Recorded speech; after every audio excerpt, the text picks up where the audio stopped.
Alors je suis ici car j'ai produit un film qui s'appelle L'Horizon de Jean, avec Jean-Marie Bigard, Smaïn, Éric Debrosse et Félix Beauperrin, qui est une fable moderne sur, je dirais, sur l'amour et sur l'autisme, qui dure un quart d'heure. Donc un court-métrage qui est insolite dans le sens où c'est un scénario insolite, c'est une façon de produire insolite car ça a été totalement autoproduit. Et c'est aussi une façon insolite d'appréhender l'acting dans le sens où on a demandé à Jean-Marie Bigard et Smaïn de porter des rôles pour lesquels on n'est pas forcément habitué de les voir. J'ai pas mal de projets. Les deux principaux sont d'abord un film de science-fiction, un court-métrage qui s'appelle Dark Cell, qui sera un film en anglais. Qui est un huis clos qui se situe dans une prison orbitale internationale. Donc ce court-métrage a la particularité d'avoir un décor entièrement créé en impression 3D. Je pense pouvoir dire que c'est un petit peu la première fois qu'on fait ça. Donc en ce moment, je suis en train de créer une cellule orbitale avec 4 imprimantes qui n'arrêtent pas de mouliner. D'ailleurs, je suis ici, mais elle travaille pour moi, ce qui est quand même assez fantastique. Ne dit-on pas le plastique, c'est fantastique? Excusez-moi pour la blague.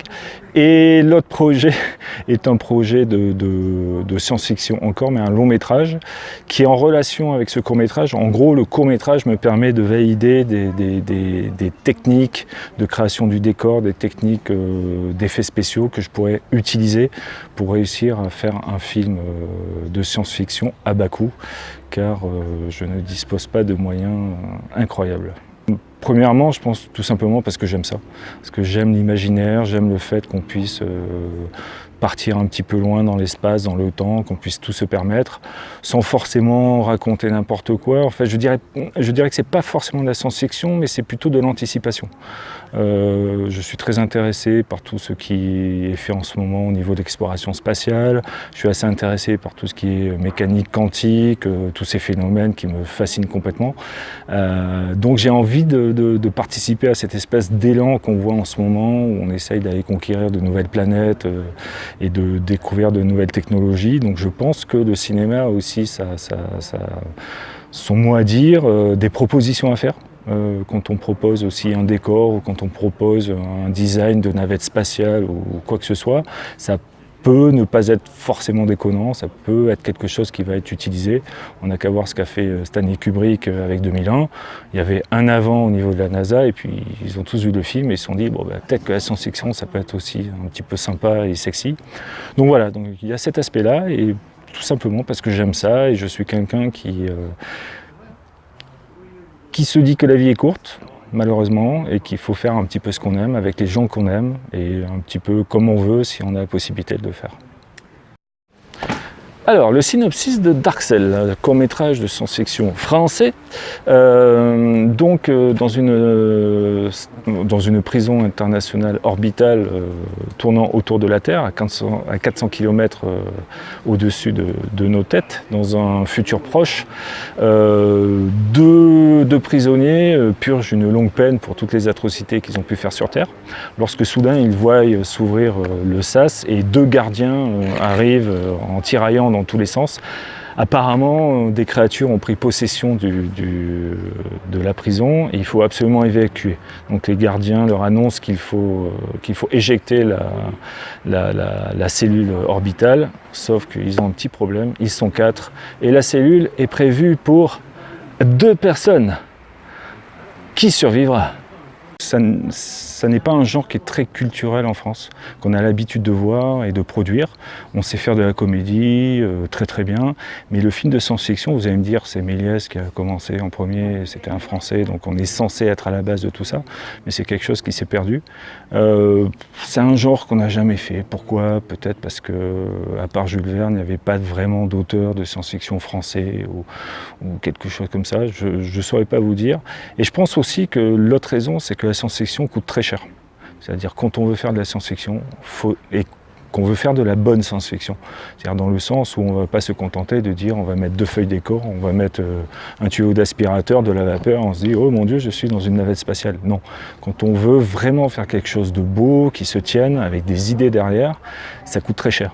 Je le sais car avant de lancer ce projet d'Arcel, j'ai demandé des devis un petit peu à tous les professionnels du cinéma et je me suis retrouvé avec des devis mais complètement hallucinants où on se rend compte que soit les gens n'ont pas du tout envie de le faire, soit ils ne savent pas comment le faire, soit c'est juste hallucinant de demander 150 à 200 000 euros pour créer le décor d'une pièce qui fait à peu près 13 mètres carrés. Donc, quand on veut faire de la science-fiction, il faut être démerdard. Et j'ai la chance, en ayant mon parcours, donc d'avoir été modeleur, animateur, réalisateur pour Ubisoft, de maîtriser un petit peu toutes les technologies, c'est-à-dire savoir modeler, animer, faire du montage, de l'étalonnage, en fait d'avoir un scope qui est un petit peu vaste et de pouvoir un petit peu proposer toutes ces possibilités. Donc en gros, ce scénario est tombé au moment où je me lançais dans l'impression 3D, qui est le stade ultime de la création, parce que c'est absolument génial. Vous créez quelque chose sur votre ordinateur, et pour la première fois, voilà, vous le voyez une fois sur deux, parce qu'une imprimante 3D, ça plante une fois sur deux. C'est pas un outil facile à appréhender, mais voilà, vous avez votre objet dans les mains, et c'est juste un sentiment assez fantastique. Donc je me suis dit, voilà, j'ai envie de faire un film de science-fiction, un court-métrage. Je vais essayer, et ça fait 6 mois que mes imprimantes tournent, je crée mon décor, je vais créer moi-même les costumes, les armements, les effets spéciaux. Pour l'instant, à mon niveau, c'est le seul moyen de réussir à créer quelque chose, parce que voilà, je n'ai pas d'aide du CNC, je n'ai pas d'aide de n'importe quel organisme. Donc on est un petit peu obligé de se débrouiller tout seul, mais on y arrive, et puis je réussirai à faire ce film, et au moins ça permet d'avoir quelque chose qui ressemble vraiment à ce que j'ai en tête. Parce que c'est vous qui le créez, vous faites vos SAS 3D, vous faites la table de science-fiction, vous essayez de créer quelque chose d'un petit peu différent, un hublot spatial, qui ne soit pas un hublot qui a été vu dans tous les films de science-fiction avec une vitre qui fait 1 cm d'épaisseur, alors que derrière il y a des micrométéorites ou quoi, où on se dit mais mon Dieu. Essayez plutôt de penser ça en tant qu'ingénieur aussi. Je pense vraiment mes décors comme si je devais les créer en vrai, si des gens devaient vivre dedans. Est-ce que c'est pratique? Est-ce que c'est safe? Est-ce que c'est facilement démontable? Tous ces questionnements qu'on ne se pose pas forcément quand on fait un film, voilà, j'ai essayé de me les poser avec ce projet de science-fiction. Ah, bonne question. Les films de science-fiction préférés. Alors je ne sais pas si on peut dire que c'est de la science-fiction. Mais il y avait un film qui m'avait beaucoup marqué qui s'appelait Nimitz, Retour vers l'enfer. En gros, c'est un film un petit peu, je ne suis pas certain que tout le monde connaisse, c'est un assez vieux film avec Kirk Douglas, où un porte-avions américain se retrouve, grâce à une turbulence barbatruquesque, projeté le jour précédent l'attaque de Pearl Harbor. Voilà, donc en fait un porte-avions actuel qui se retrouve projeté dans le passé. Et j'étais tout gamin quand j'ai vu ça, ça m'a vraiment marqué. Je me suis dit mon Dieu, ça ouvre tellement de possibilités avec par exemple le paradoxe temporel. Oui, mais si tu vas dans le passé, tu tues ta grand-mère, comment as-tu pu naître? Donc si tu ne nais pas, tu n'as pas pu la tuer. Enfin des trucs comme ça qui font que quand vous avez 8 ou 9 ans, vous êtes comme un fou et vous vous dites mon Dieu, mais ça vous ouvre un tas de questionnements. Ensuite, un autre film que j'aime beaucoup, qui est, bon, vous allez me dire, il va chercher que des films super vieux, mais Le Trou Noir. Pourquoi? Parce que c'est un film que je trouve assez bien fait pour l'époque. Je crois que c'était 79, et c'est le premier film que j'ai vu dans un cinéma. Et voilà, ça parle d'un vaisseau spatial qui se trouve planté là, au bord d'un trou noir. C'était les premières utilisations des effets spéciaux. Voilà, et puis j'avais juste aimé ce film. Troisième film de science-fiction. Que dire? Mon Dieu.